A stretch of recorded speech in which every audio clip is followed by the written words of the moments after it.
어려워했던 2018년 수능 오버슈팅 어떻게 쉽게 풀 수 있는지 한번 보도록 하겠습니다. 자, 이것도 오답률 전체 1위였습니다. 어느 부분이냐면 여기 봅니다. 지문을 토대로 하면 되거든요. 여기 한번 읽고 문제로 한번 가보겠습니다.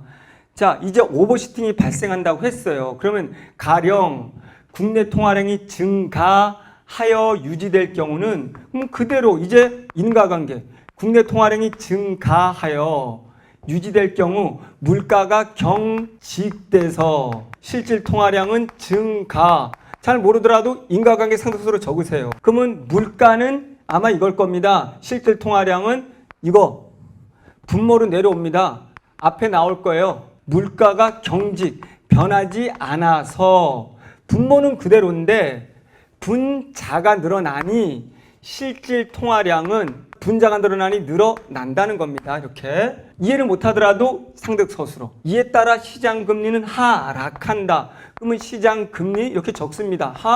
하락. 그 다음에 국가 간 자본이동이 자유로운 상황에서 시장금리 하락은 다시 이어봤습니다. 하락은 투자 기대 수익률. 그러면 투자 기대 수익률이 하락해서 단기성 외국인 투자 자금이 해외로 빠져나간다.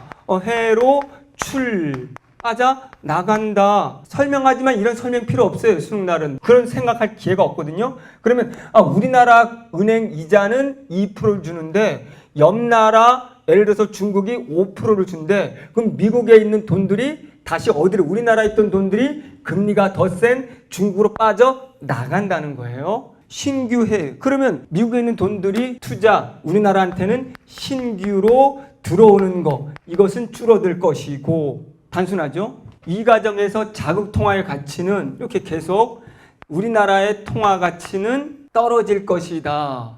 그리고 환율은 상승하게 된다. 이렇게 되는 거죠. 통화량의 증거라는 효과는 물가가 신축적인 경우에 예상되는 환율 상승에 그런 다음에 금리 하락에 따른 자금 해외 유출이 유발하는 그러면 이거 자금 유출로 인해서 추가적으로 환율이 일어나기 때문에 그것을 더해진 것으로 나타난다. 이런 추가적인 상승 현상이 환율 오버슈팅이다라는 거고 오버슈팅의 정도 및 지속성은 물가 경직성이 클수록 더 크게 나타나고 시간이 경과함에 따라 물가가 상승하여 실질 통화량이 원래 수준으로 돌아온다. 됐습니다. 그러면 여기까지 읽고 가볼게요. 저는 역시 오답률 1위였던 이 문제를 살짝 보기를 뛰어넘고 윗글을 바탕으로 적절하지 않은 거니까 윗글과 다른 걸 찾으면 되거든요. 이렇게 1, 2, 3, 4, 5를 봤는데 또 이건 1번이 바로 답이네요. 왜냐하면 잘 보세요. A국의 환율의 오버슈팅이 발생한 상황에서 그러면 조건이 A국이 오버슈팅이 발생했다는 말은 오버슈팅의 다른 말이 이거란 말이죠. 금리 내려 투자 이익 그래서 떨어져서 해외 유출돼 안 들어와 같이 떨어져 환율이 많이 오르는 거 이거란 말이죠. 이거의 다른 말이에요. 그러면 오버슈팅이 발생한 상황에서 B국의 시장 금리가 하락한다면 자 A국의 오버슈팅이 했다는 말은 그러면 범주가 B국의 시장 금리 그러면 안 봐도 보기에 A, B국이 나오겠네. 그럼 B국에서 시장 금리가 하락했네.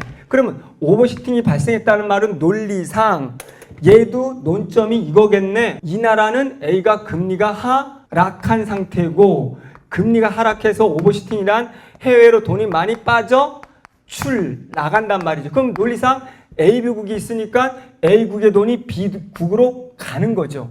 근데 B국으로 많이 빠져나가는 게 오버슈팅이란 말이에요. 그런데 B국에 빠져나가는 이유가 아까 말한 것처럼 A국보다 B국의 금리가 더 높기 때문인데 빠져나가려고 하는 B국이 금리가 더 내려가고 있네요. 그러면 그만큼 많이 빠져나가지 않겠죠. 얘가 금리가 내려갔기 때문에. 그러면 이 해외로 빠져나가는 게 적으니까 오버슈팅도 적어지는 거겠죠. 근데 여기 봤더니 금리가 하락한다면 오버슈팅의 정도는 커진다라고 반대로 얘기하고 있네요. 지금 보기 안 봤지만 1번 답일 것 같은데 라고 어느 정도 매칭이 되는 거죠. 그러면 또 우리가 가보는 겁니다. 실제로 A로 가서 확인해 보면 A국의 경제학자 갑은 자국의 최근 경제 상황을 다음과 같이 진단했다. 금융시장 불안의 여파로 A국의 주식 채권 등은 금융자산의 가격 하락에 대한 우려가 확산되면서 안전자산으로 인식되는 B국의 채권에 대한 수요가 증가하고 있다. 그러면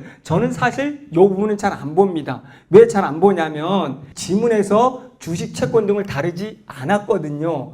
그러면 우리가 보기를 볼 때도 여기는 주식 채권이 아니고 여기에 금리 이런 건데 그럼 살짝 넘어갑니다. 왜? 핵심이 윗글 바탕이기 때문에. 이로 인해 외환 시장에서는 A국에 투자되고 있던 단기성 외국인 자금 이제 나왔는데 윗글에 있는 내용이잖아요. 투자되는 자금이 B국으로 유출 빠져나간다. 이거 됐네요. 그럼 맞네요. 이게 B국으로 빠져나간다. 왜? 여기 금리가 싸니까죠. A국의 환율이 급등, 오버슈팅 맞네요. 그러면 더 읽을 것도 없게 되는 거네요. B국에서 해외 자금 유입에 따른 통화량 증가로. 그러면 오히려 B국으로 돈이 많이 갔네요. 통화량 증가로 B국의 시장 금리가 변동. 그러면 B국의 시장 금리는 통화량이 증가하면 똑같이 B국도 시장 금리가 내려간다는 뜻이네요. 그럼 B국이 금리가 내려가니까 더 이상 돈이 가지 않는다는 거겠네요. 그래서 오버슈팅이 감소하겠네요. 이에 따라 A국의 환율 급등은 향후 다소 진정될 거다. 다소 진정된다고 나와 있네요. 여기로 안 가도 가는 게 줄어든다는 말이겠네요. 또한 양국 간의 교역 및 금융 의존도가 높은 현실을 감안할 때 A국의 환율 상승은 수입품 가격 상승 등에 따른 부작용을 초래할 것으로 예상되지만 이거는 지문에 나와 있거든요. 환율이 상승하면 수입 상품 가격이 높아져서 소비가 줄어든다고 그 상품에 대해서 한편으로는 수출이 증대하는 효과도 있다. 이런 말은 이 글에 없었어요? 그럼 이건 새로 봐야 되는 거죠. 그러므로 정부는 시장 개입을 가능한 한 자제하고 환율이 시장 원리에 따라 자율적으로 조정되도록 개입을 신중히 하라 이런 얘기거든요. 자, 답이 1번이 보기를 안 봐도 쉽게 보였고요. 그럼 나머지도 제가 설명해 볼게요. A국의 환율의 오버슈팅이 발생하였다면 조건이죠. 그러면 이거는 이거라는 거죠. 이는 금융시장 변동에 따른 불안 심리. 그러면 이거는 아까 보기에 있었던 내용이네요. 불안 심리라는 거. A국의 환율의 오버슈팅이 발생할지라도 시장의 조정을 통해 환율이 장기에는 균형 환율 수준으로 도달할 수 있을 것이다. 아까 보기에서 말을 했네요. 그러므로 정부는 시장 개입을 가능한 한 자제해야 된다. 환율이 시장 원리에 따라 자율적으로 균형 환율로 오버슈팅해서 균형으로 돌아올 것이기 때문이죠. 자, 그래서 A국의 환율 상승이 수출 증대시키는 긍정적인 효과도 동반하므로 A국의 정책 당국은 외환시장 개입에 신중해야 된다. 그렇죠. 정부는 시장 개입을 가능한 자제하라, 신중하라. 왜? 시장 원리에 따라서 다 조정이 되니까 이런 말이죠. A국의 환율 상승은 B국으로부터 수입하는 상품의 가격을 인상시킴으로써 A국의 내수를 위축시킨다. 요거는 윗글에 있습니다. 우리가 읽지 않았지만 윗글에 나오는 내용입니다. 그래서 어쨌든 지금처럼 보기를 저의 습관대로 윗글을 먼저 읽어야 되고 비문학은 철저히 윗글 중심이고 윗글 토대로기 때문에 보기가 조건이 까다로워도 먼저 윗글과의 일치 여부를 보는 걸로 보면 지금처럼 시간을 팍 줄일 수 있다는 거죠. 자, 그러면 작년에 또 오답률 1위인 BIS 지문도 볼게요. 이것도 아주 쉽게 풀어보도록 하겠습니다. 자, 똑같은 논리입니다. 윗글을 다 읽었다는 전제고 이 지문은 이 부분을 보면 됩니다. 자, 이게 중요한 포인트가 우리는 딱 보자마자 이 부분에서 BIS 1이라고 말합니다. 그러면 우리 논리상 많이 배웠어요. BIS가 1이라고 나온다면 숫자 1을 준다는 건 2도 있고 3도 있고 이런 가능성을 열어 놓는 겁니다. 그럼 이것들을 비교하라는 거겠죠. 그럼 비교하는 방식은 언제나 1, 2 얘네들의 비교 범위가 동일해야 되는 거예요. 비교 범위가 뭐냐면 1에서는 똑같이 분모 분자로 위험, 가중, 자산분의 자기 자산이에요. 그런데 자기 자산은 기본 자산 플러스 보완 자산 플러스 단기 후순입니다. 채권. 근데 위험 가중 자산은 우리가 신용 위험에 플러스 시장 위험입니다. 그런데 요 위험에 가중치를 매기는데 그 가중치는 획 1 이렇게 되어 있습니다. 그런 다음에 요 시장 위험은 은행이 선택. 구조를 볼 때 아하 분모분의 분자인데 분자에는 이런 세 가지 X, Y, Z가 있구나. 그럼 분모는 위험 가중치 자산이라고 하는데 모르겠지만 두 가지가 있구나. A, 신용위험, 시장위험, B 두 가지가 있구나라고 이해해야 되는 거예요. 이제 2하고 3로 볼 때도 머릿속에는 이걸 가지고 움직이는 거예요. 근데 2를 봤더니 뭐라고 되어 있냐면 자기 자본 언급은 없어요. 자기 자산에 대한 거. 그럼 이거는 그대로 간다는 뜻이고요. 세 가지가 XYZ가. 근데 분모가 바뀌었어.